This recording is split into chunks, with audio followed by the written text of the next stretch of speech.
Assalamualaikum warahmatullahi wabarakatuh. Perkenalkan, saya Asfi Raihan dengan NIM 2006386. Siang ini, kami dari kelompok 8 akan mempresentasikan materi mengenai kebutuhan warga negara. Selamat menyaksikan dan menyimak videonya. Sebelum itu, berikut perkenalan dari rekan-rekan. Perkenalkan, nama saya Elisa Nur Faridah dengan NIM 2005987. Di sini saya akan menjelaskan tentang materi masalah dalam naturalisasi, karakteristik warga negara yang demokrat, dan hak warga negara. Izin memperkenalkan diri, nama saya Hananisa Fitrianindita dengan NIM 2006-618. Di sini saya akan menjelaskan tentang konsep warga negara, bagian pengertian warga negara, penentuan kewarganegaraan, dan masalah kewarganegaraan. Perkenalkan, nama saya Rahayu Trasuti dengan NIM 2006701 akan menjelaskan tentang kewajiban, kebutuhan, dan aktualisasi warga negara. Pengertian warga negara. Menurut Purwadarminta, warga negara adalah penduduk sebuah negara atau bangsa yang berdasarkan keturunan, tempat kelahiran, dan sebagainya, mempunyai kewajiban dan hak penuh sebagai seorang warga negara dari negara itu. Warga negara adalah orang yang secara hukum merupakan anggota dari suatu negara. Dalam konteks Indonesia, istilah warga negara sesuai dengan Undang-Undang 1945 Pasal 26 dimaksudkan untuk bangsa Indonesia asli dan bangsa lain yang disahkan undang-undang sebagai warga negara. Dalam penjelasan Undang-Undang 1945 Pasal 26 ini dinyatakan bahwa orang-orang bangsa lain, misalnya orang peranakan Belanda, peranakan Cina, peranakan Arab, dan lain-lain yang bertempat tinggal di Indonesia, mengakui Indonesia sebagai tanah airnya dan bersikap setia kepada negara Republik Indonesia dapat menjadi warga negara Indonesia. Selanjutnya, penentuan kewarganegaraan. Ada 3 unsur penentu kewarganegaraan. Yang pertama adalah unsur darah keturunan atau ius sanguinis, law of the blood. Kewarganegaraan dari orang tua yang menurunkannya menentukan kewarganegaraan seseorang, walaupun ia dilahirkan di luar negaranya. Yang kedua, ada unsur daerah tempat kelahiran atau ius soli, law of the soil. Kewarganegaraan seseorang ditentukan di mana ia dilahirkan. Misalnya, seseorang yang berasal dari negara Indonesia melahirkan anaknya di negara yang menerapkan sistem ius soli. Maka, sekalipun ia anak dari kedua orang tua yang berkewarganegaraan Indonesia, tetapi anak tersebut tetap diakui sebagai warga negara dari negara di mana ia dilahirkan. Selain itu, sesuai dengan pasal 1 Undang-Undang Nomor 22 Tahun 1958 dinyatakan bahwa warga negara Republik Indonesia adalah orang-orang yang berdasarkan perundang-undangan dan atau perjanjian-perjanjian dan atau peraturan-peraturan yang berlaku sejak proklamasi 17 Agustus tahun 1945 sudah menjadi warga negara Republik Indonesia. Yang ketiga, ada unsur kewarganegaraan atau naturalisasi. Seseorang berkewarganegaraan asing dapat mengajukan permohonan untuk menjadi warga negara dari suatu negara tertentu, setelah dapat melengkapi beberapa syarat tertentu. Yang selanjutnya adalah problem kewarganegaraan. Yang pertama ada bepatrid. Jika seseorang yang berkewarganegaraan dari suatu negara yang menerapkan sistem ius sanguinis melahirkan anaknya di suatu negara yang menerapkan sistem ius soli, maka anak tersebut tetap dinyatakan sebagai warga negaranya di mana orang tuanya berasal dan juga dinyatakan sebagai warga negara dari negara di mana ia dilahirkan. Yang kedua, ada apatrid atau stateless. Jika seseorang yang berkewarganegaraan dari suatu negara yang menerapkan sistem ius soli melahirkan anaknya di suatu negara yang menerapkan ius sanguinis, maka anak tersebut tidak lagi dianggap sebagai warga negara dari kedua orang tuanya dan juga tidak dianggap sebagai warga negara dari negara di mana ia dilahirkan. Yang selanjutnya yaitu masalah dalam naturalisasi. Naturalisasi merupakan proses perubahan status dari penduduk asing menjadi warga negara suatu negara.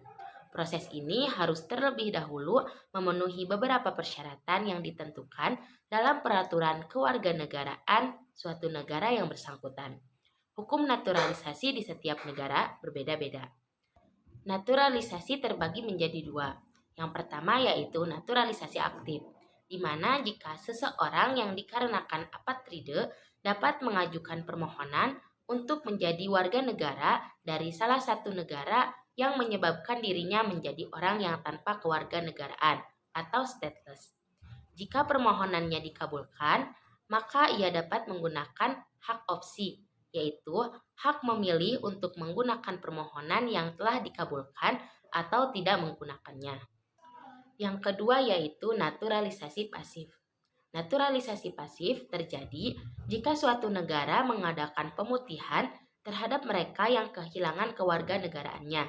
Maka bagi mereka mempunyai hak repudiasi, yaitu hak untuk menolak pemberian kewarganegaraan tersebut. Yang selanjutnya yaitu karakteristik warga negara yang demokrat.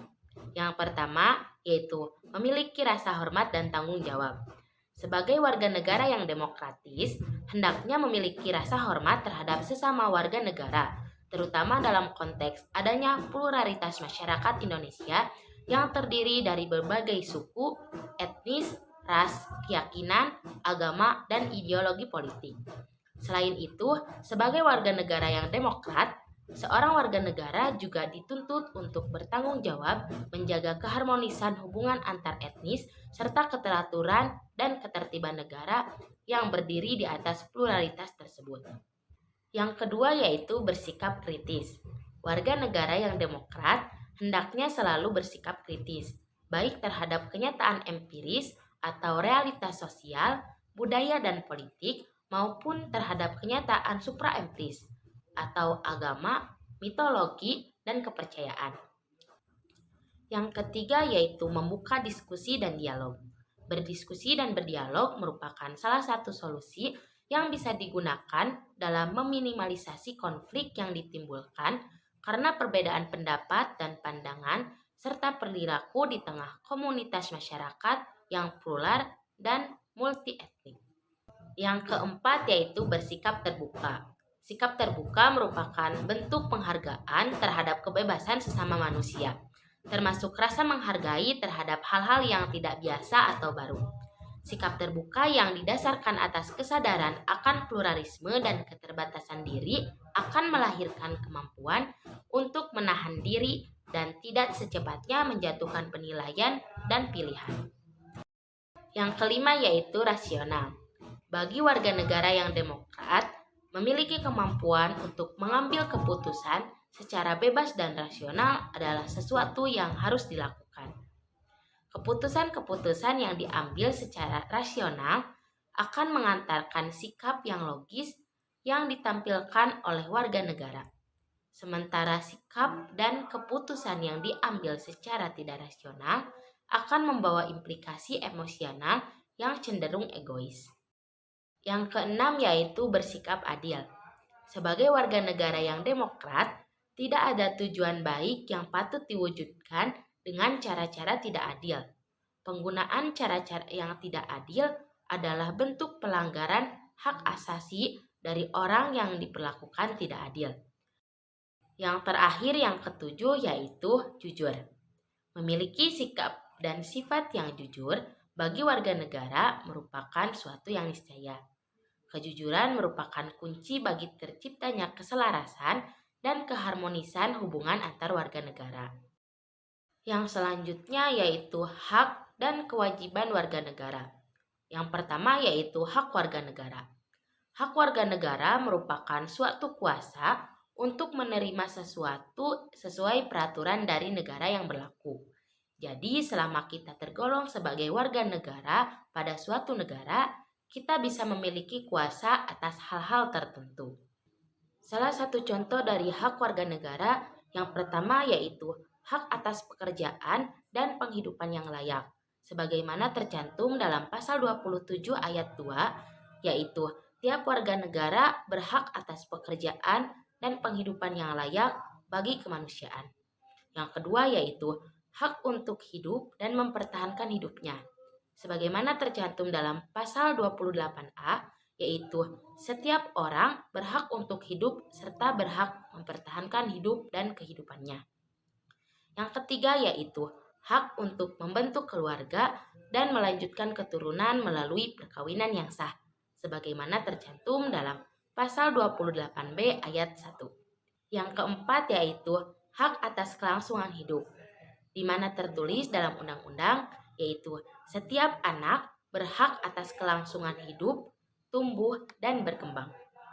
Yang kelima yaitu hak untuk mengembangkan diri dan melalui pemenuhan kebutuhan dasarnya dan berhak mendapat pendidikan, ilmu pengetahuan dan teknologi, serta seni dan budaya demi meningkatkan kualitas hidupnya demi kesejahteraan hidup manusia, sebagaimana tercantum dalam pasal 28C ayat 1. Selanjutnya yaitu kewajiban warga negara. Kewajiban warga negara ini adalah segala sesuatu yang wajib dilakukan dengan penuh tanggung jawab oleh warga masyarakat kepada negara. Terdapat beberapa contoh kewajiban warga negara. Yang pertama, wajib menaati hukum dan pemerintahan yang tertuang dalam pasal 27 ayat 1 UUD 1945. Yang kedua, wajib ikut serta dalam upaya pembelaan negara yang tertuang dalam pasal 27 ayat 3 UUD 1945. Yang ketiga, wajib menghormati hak asasi manusia orang lain yang tertuang dalam pasal 28J ayat 1 UUD 1945. Yang keempat, wajib tunduk kepada pembatasan yang ditetapkan dengan undang-undang yang tertuang dalam pasal 28J ayat 2. Yang selanjutnya yaitu wajib ikut serta dalam usaha pertahanan dan keamanan negara yang tertuang dalam pasal 30 ayat 1 UUD 1945. Materi selanjutnya yaitu kebutuhan warga negara. Apa sih itu kebutuhan warga negara?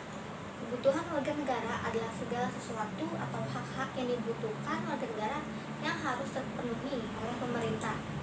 Terdapat macam-macam kebutuhan warga negara. Yang pertama, harga diri sebagai warga masyarakat. Harga diri ini biasa disebut juga sebagai kehormatan akan martabat. Harga diri masyarakat dimiliki oleh suatu masyarakat yang tinggal di suatu wilayah. Nah, baik buruknya harga diri masyarakat ini tergantung pada perilaku warga tersebut.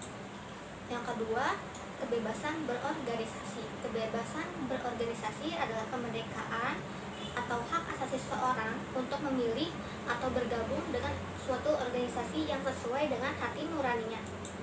Yang ketiga, kemerdekaan mengeluarkan pendapat. Kemerdekaan mengeluarkan pendapat adalah hak setiap warga negara untuk menyampaikan pikiran dengan lisan, tulisan, atau sebagainya secara bebas, bertanggung jawab sesuai dengan ketentuan peraturan perundangan yang berlaku. Yang keempat, prestasi diri. Prestasi diri ini merupakan wujud nyata optimalisasi pengembangan potensi diri.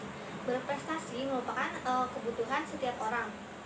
Banyak cara untuk mendapatkan prestasi, tentunya dengan memahami bakat, minat, dan kemampuan masing-masing serta memiliki motivasi yang kuat untuk berprestasi. Yang kelima yaitu persamaan kedudukan warga negara. Setiap warga negara mempunyai kedudukan yang sama termasuk dalam hal mendapatkan hak dan kewajiban sebagai warga negara yang tertuang dalam UUD 1945 pasal 27 yang menyatakan bahwa segala warga negara bersamaan kedudukannya dalam hukum dan pemerintahan, wajib menjunjung hukum dan pemerintahan itu dengan tidak ada kecuali. Yang keenam, hidup aman dan damai. Hidup dengan aman dan damai merupakan suatu yang sangat dibutuhkan oleh setiap warga negara.